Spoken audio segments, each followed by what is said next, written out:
What's up mga ka-Big Bites?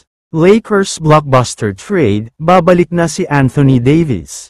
Pero bago ka sana magpatuloy sa panunood ay huwag mong kalimutang mag-subscribe sa aking YouTube channel. Talakayin lang sandali natin ng mabilisan ang balita tungkol kay Kevin Durant at Devin Booker. Alam naman nating lahat na aalis na si KD sa Phoenix Suns, sa kadahilanang hindi na daw talaga siya masaya sa organization at team na ito. Pero mukhang pati si Devin Booker ay aalis na rin daw, nag-request na rin daw siya ng trade para lumipat na sa ibang team, hindi na rin daw siya nakakakuha ng sense of fulfillment at happiness kaya gusto na niyang umalis. Kaya naman para sa mga fans ng Phoenix Suns dyan, mukhang dapat na kayong maging malungkot dahil mawawala ang dalawa sa mga superstar ng paborito niyong team, pero ang maganda lang dito ay siguradong madaming picks ang makukuha nila. Samantala, lumipat na tayo ngayon sa balita tungkol sa Dallas Mavericks at Los Angeles Lakers. Alam naman nating lahat na may hawak ang Dallas na isang first-round pick kaya mukhang marami silang moves na gagawin sa off-season. Pero kung may isang sigurado dito, ito nga ay ang pagkuha nila sa top prospect na si Cooper Flagg.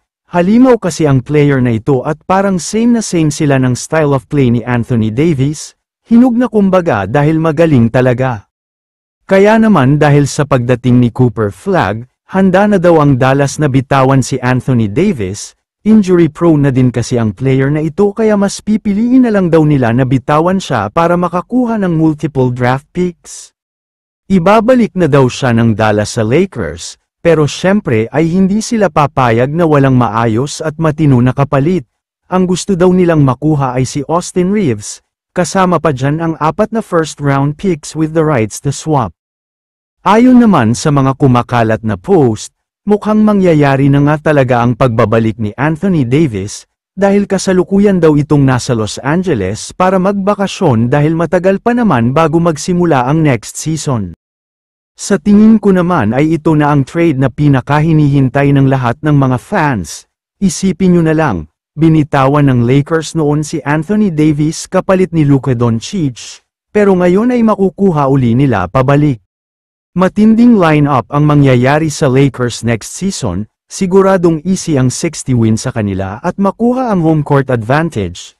Hindi na din ako magugulat kung number 1 sila sa standing at baka mag-champion pa.